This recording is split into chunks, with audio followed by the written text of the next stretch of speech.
ایران اور امریکہ دونوں نے مذاکرات کے لیے اتفاق کر لیا ہے اور مذاکرات ہونے میں اہم کردار نبھایا ہے۔ عرب ممالک نے، خاص طور پر ترکیہ کے صدر رجب طیب اردوغان نے، امریکہ بار بار ایران کو دھمکی دے رہا تھا۔ امریکہ نے کہا کہ اس نے اپنے بحری بیڑے کو، اپنی نیوی کو بھیج دیا ہے۔ اس کے علاوہ جو خبریں آ رہی ہے مڈل ایسٹ سے، یعنی جہاں جہاں ایران کے چاروں طرف امریکہ کا فوجی اڈہ پایا جاتا ہے، خواہ وہ کویت ہو یا یو اے ای ہو یا قطر ہو یا سعودی عربیہ ہو یا بحرین ہو، ان دیشوں میں امریکی آرمی موجود ہے۔ امریکہ کے کئی ایئر بیس بنے ہوئے ہیں اور وہاں لگاتار میزائلوں کی تعداد بڑھتی جا رہی ہے، فائٹر پلین کی تعداد بڑھتی جا رہی ہے۔ ان دیشوں میں جگہ جگہ ایئر ڈیفنس کا جو نظام ہے اس کو لگایا جا رہا ہے کہ کیسے ایران پر حملہ کیا جا سکے اور ایران کی طرف سے ہونے والے جوابی حملے کو روکا جا سکے۔ ادھر ابراہم لنکن بھی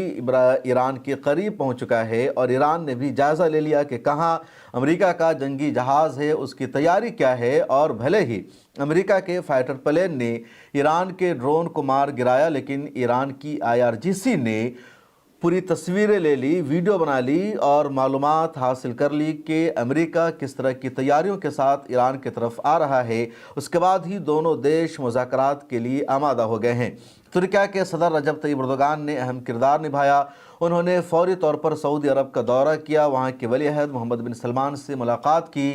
سعودی عرب کے بعد انہوں نے مصر کا دورہ کیا، وہاں کے صدر عبدالفتاح السیسی سے ملاقات کی۔ دونوں جگہ انہوں نے بات چیت کی اور مڈل ایسٹ کے عرب کے ان دونوں دیشوں پر بھی ترکیہ نے دباؤ بنایا کہ یہ دونوں دیش امریکہ کے ساتھ ڈائریکٹ بات چیت کرے، دباؤ بنایا جائے کہ اگر امریکہ ایران پر حملہ کرتا ہے، امریکہ ایک نئی جنگ کی شروعات کرتا ہے، تو عرب ممالک امریکہ کا ساتھ نہیں دیں گے۔ یہ ممالک اپنی زمینوں کا استعمال نہیں ہونے دیں گے، کیونکہ اس میں نقصان صرف ایران کا نہیں ہے بلکہ نقصان پورے خطے کا ہے، مسلمانوں کا ہے، اور جو بھی مسلمان ممالک مضبوط تھے ان سب کو ایک ایک کر کے امریکہ نے تباہ کر دیا۔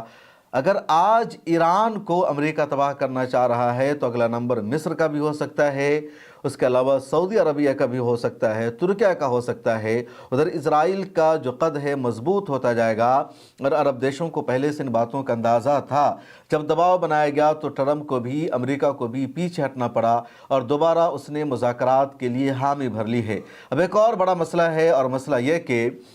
مذاکرات میں اہم کردار نبھایا ترکیہ کے صدر رجب طیب اردوغان نے، اور انہوں نے آفر بھی کیا کہ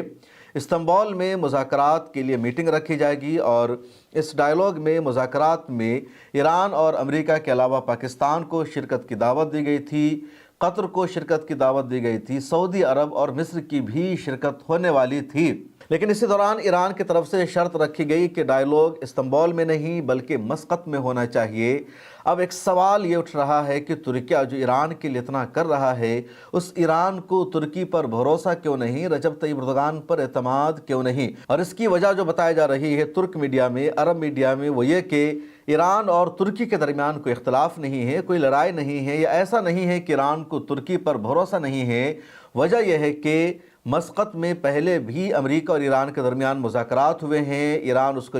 ایران مسقط کو اپنے لیے سیف مقام سمجھتا ہے، اسی لیے ایران نے شرط لگائی کہ مذاکرات اور ڈائیلاگ مسقط میں ہونا چاہیے، عمان میں ہونا چاہیے، استنبول میں نہیں ہونا چاہیے۔ دوسرا مقصد ایران کا یہ دیکھنا تھا کہ امریکہ ہماری شرط کو مانتا ہے یا نہیں مانتا ہے، کیونکہ جب بھی امریکہ اور ایران کے درمیان ڈائیلاگ کا سلسلہ شروع ہوتا ہے، مذاکرات ہوتا ہے، اور امریکہ یک طرفہ طور پر اپنی شرطیں مسلط کرتا ہے ایران پر، اور ایران کو امریکہ اپنی باتیں ماننے کے لیے مجبور کرتا ہے، ایسے میں ایران نے پہلے ہی یہ شرط لگا دی اور ٹیسٹ کیا کہ کیا ہر بات میں، مذاکرات میں امریکہ اپنی ہی شرط لگائے گا یا ہماری کسی شرط کو مانا جائے گا، اور اس لیے ایران نے یہیں سے ٹیسٹ کرنا شروع کر دیا۔ ایران نے شرط لگا دی کہ ہم مسقط میں ڈائیلاگ کرنا چاہتے ہیں، اگر تم تیار ہو تو ٹھیک، نہیں تو نہیں۔ اور امریکہ نے ایران کی اس شرط کو، امریکہ نے ایران کے بتائے گئے وینو کو تسلیم کر لیا، اور اسے ایران اپنی کامیابی مان رہا ہے